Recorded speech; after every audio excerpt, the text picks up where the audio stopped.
주님이 십자가사 우리를 제쳐하시네.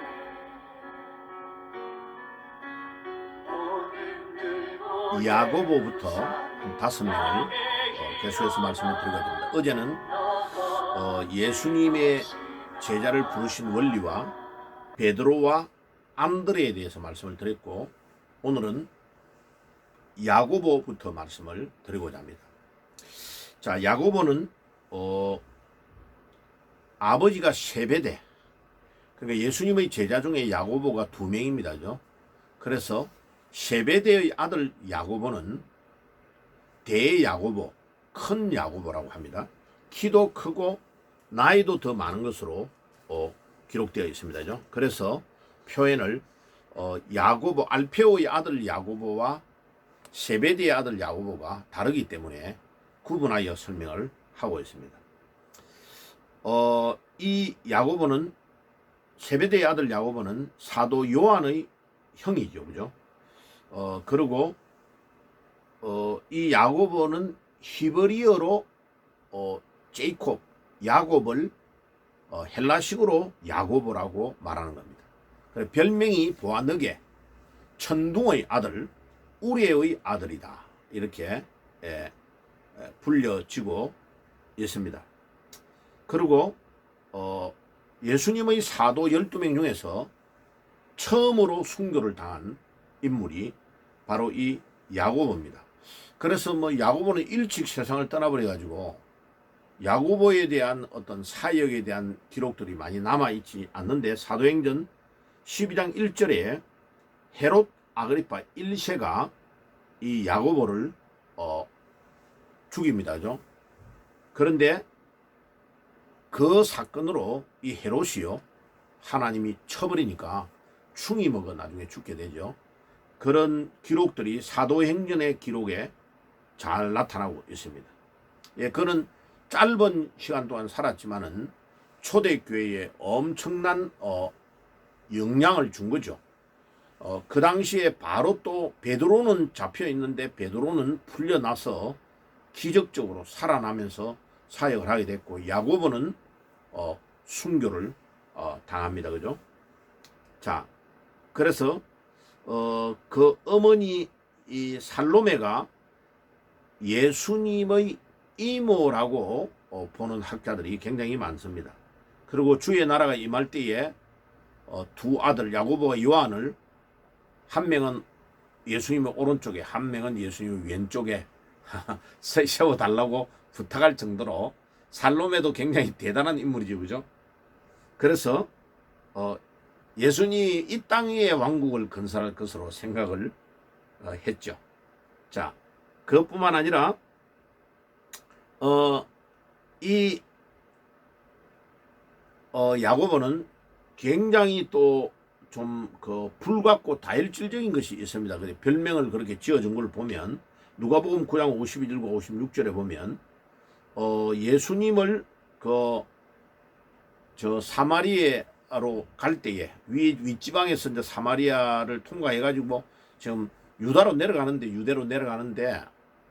먼저 선발대가 가가지고 예수님을 이쪽으로 이제 오시는데 좀 허락해서 전도를 받아라고 하니까 안 하겠다고 해버리니까 나중에 예수님하고 같이 내려오면서 이 야고보가 그럽니다. 하늘에서 불을 내려달라고 해달라고 이야기합니다. 참 굉장히 좀 어리파이면서 좀 다혈질적인 것이 있는 것을 볼 수 있습니다. 자, 그래서 우리의 아들, 천둥의 아들이라고 별명을 지어줬지 않았나 보여집니다. 자, 그리고 이 야고보는 베드로, 야고보, 요한 이 3명은 예수님의 12 제자 중에서도 가장 핵심적인 인물이고, 예수님이 변화산에 가든지 겟세마네 동산에서 기도를 하든지 중요한 사건마다 이 3명은 예수님과 늘 동행하고 따라다녔던 인물입니다. 자, 그 다음에 이제 이 세베대의 아들 야고보 동생인 요한에 대해서 생각하겠습니다. 요한의 이름의 뜻이 하나님께서 사랑하시는 자라는 뜻입니다. 이 요한이라는 이름의 뜻이요. 그래서 굉장히 예수님에게도 사랑받는 인물이고 예수님의 무릎에 베개를 베고 누워 있을 정도로 예수님과 친밀한 그 관계였습니다. 그래서 많은 목사님들이 초신자로 믿을 때에 성경을 뭐를 읽을까요? 물어보면 요한복음을 많이 읽으라고 하는 것은 요한복음이 굉장히 영적입니다. 요한복음이 예수님이 하나님이심을 증거하는 성경이기 때문에 굉장히 영적입니다. 그래서 처음에는 잘 이해가 안 가도 요한복음을 여러 번 읽다가 보면 머리가 뻥 뚫리죠. 예를 들면 포도나무의 비유 같은 이런 것들은 다른 성경에는 전혀 없습니다. 요한복음에만 기록되어 있는 내용들이 굉장히 많습니다. 그게 요한이 예수님을 가장 밀착 취재해서 예수님의 영적인 세계를 잘 이해하고 기록했기 때문에 그렇습니다. 특별히 이 세례 요한은 성경을 무려 5권이나 기록했습니다. 요한복음, 요한 1, 2, 3서, 맨 마지막 성경인 요한 계시록을 기록했습니다. 자, 그리고 조금 전에도 말씀을 드렸던 것처럼 이 어머니 살로메가 예수님하고 자매 관계가 아닌가라고 많은 학자들이 말하고 있습니다. 그리고 베드로와 동업자였고 어부였죠. 원래 요한도 그는 사도행전 4장 13절에 보면 베드로와 같이 학문이 없는 자였다. 그런데 예수님에게 가서 양육을 받으면서 전 세계를 호령하는 중요한 일들을 기록으로 남긴 인물입니다. 자, 그리고 그 다음에 베드로와 함께 유월절을 준비할 때도 이 요한이 준비를 했고 특별히 많은 사람에게 사랑을 받았고 다른 제자들이 예수님이 십자가에 못 박혔을 때 다 도망가 버렸는데 심지어 베드로도 도망가 버렸는데 요한은 끝까지 예수님 곁에서 예수님을 지켰던 인물입니다. 그리고 십자가 위에서 예수님께서 그냥 요한에게 사도 요한에게 자기 어머니를 부탁한다고 할 정도였습니다. 그래서 요한복음 19장 27절에 그 말씀이 나타나고 그 다음에 사도들 중에 막달라 마리아 등의 이야기를 듣고 예수님의 무덤에 제일 먼저 달려갔던 인물이 바로 이 사도 요한입니다. 그리고 밤모섬에 유배되어 가지고 정말 생사를 넘나드는 가운데서도 이 요한은 살아나가지고 건너편에 있는 터키 영역에서 복음을 전하고 많은 그 성경을 기록한 후에 에베소 있는 지역에 지금 그의 무덤이 있는 것을 기념으로 표현해가지고 유적지로 남아 있습니다. 그죠? 자, 그 다음에 빌립에 대해서 생각하겠습니다. 사도행전 8장에 나오는 빌립은 집사 빌립입니다. 7명의 집사를 장립집사를 뽑은데 사도행전 6장에 스데반과 빌립과 브로고로 할 때 그 집사하고 여기에 나타나는 예수님의 제자 빌립은 다른 사람입니다. 사도 빌립이라고 합니다. 이 사도 빌립은 베드로와 같은 동네인 베세다 출신입니다. 요한복음 1장 44절에 나타나고 나다나엘에게 예수님을 소개해 줬습니다. 그리고 이 빌립도 세례 요한의 제자였다가 예수님의 제자가 된 인물로 기록되어 있습니다. 특별히 이 빌립은 500이어의 사건, 요한복음 6장 5절에서 7절에 보면 굉장히 이성적인 인물이었음을 알 수 있습니다. 그래서 예수님이 테스트를 합니다. 시험합니다.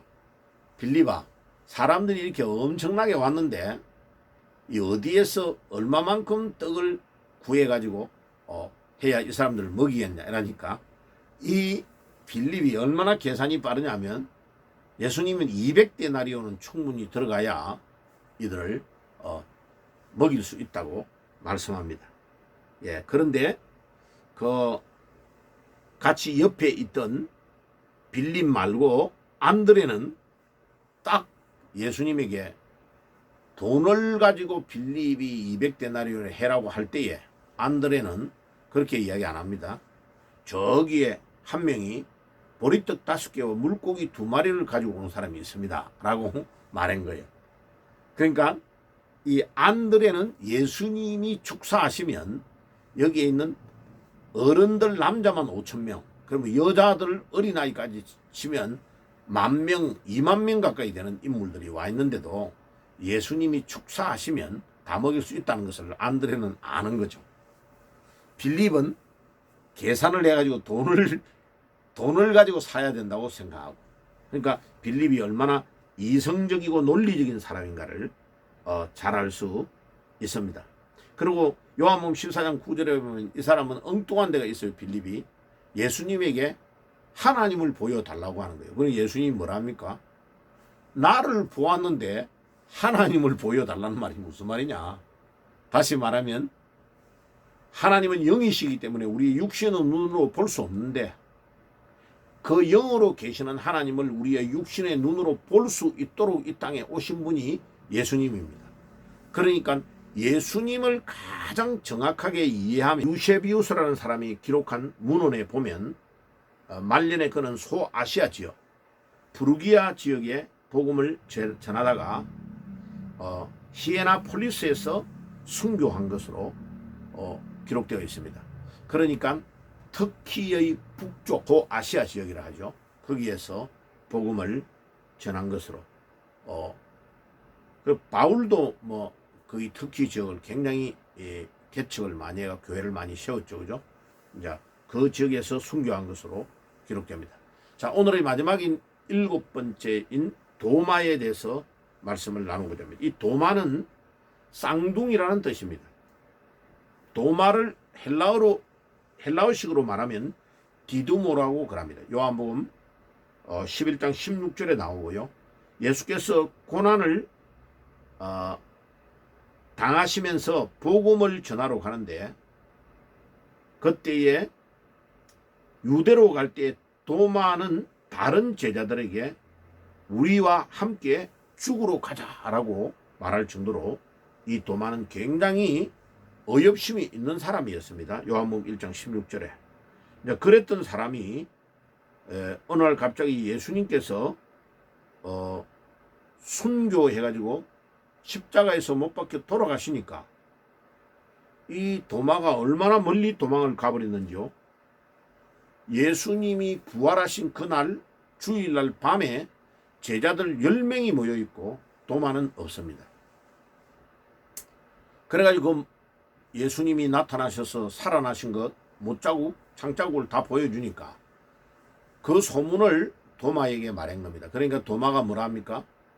나는 예수님의 못자국과 창자국을 내가 만져보지 않고는 못 믿겠다. 이제 이렇게 너무나 과학적으로 믿는 머리의 구조를 가지고 있었습니다. 그래가지고 일주일 후 8일 만에 예수님이 다시 제자들 11명이 도마를 포함하여 11명이 모여있는 거기에 예수님이 나타나셔서 도마에게 못자국과 창자국을 다 보여주는 거죠. 그죠? 그러니까 도마가 요한복음 20장 28절에 오 나의 주님이시오 나의 하나님이십니다 라는 신앙의 고백을 하게 됩니다. 그때 예수님께서 도마에게 뭐라 합니까? 도마야 너가 본 것으로 믿느냐? 보지 못하고 믿는 자가 더 복되도다 하시니라. 이렇게 충고하면서 말씀을 주신 것입니다. 그래서 이 도마는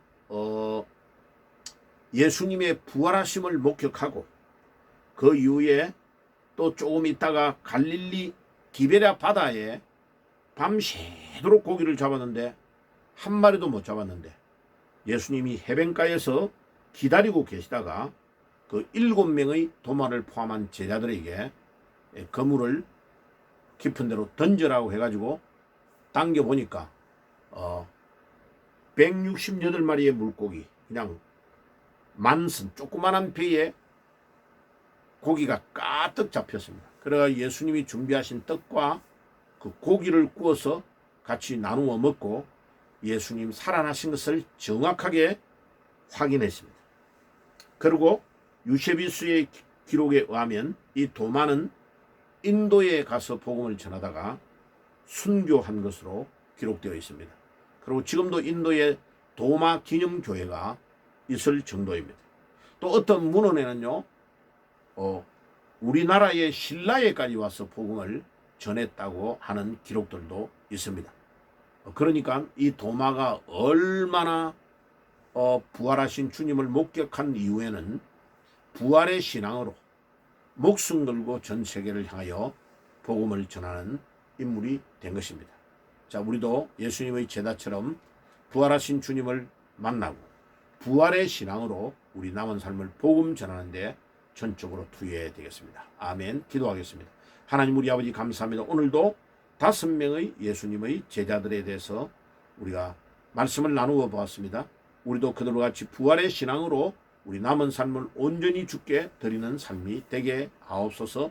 예수님의 이름으로 기도드리옵나이다. 아멘. 지금은 우리 주 예수 그리스도의 은혜와 하나님 우리 아버지의 사랑하심과 성령님의 교통하심이 오늘도 부활의 신앙으로 주님 앞에 우리 남은 삶을 온전히 드리기를 소원하는 모든 주의 백성들 머리 위에 지금부터 영원까지 항상 함께 계실지어다. 아멘. 영원한 주님 십자가 사랑 우리 제초하시네. 오늘 들고 예루살렘 향해 일어나 너 거침없이 나아가라. 영원한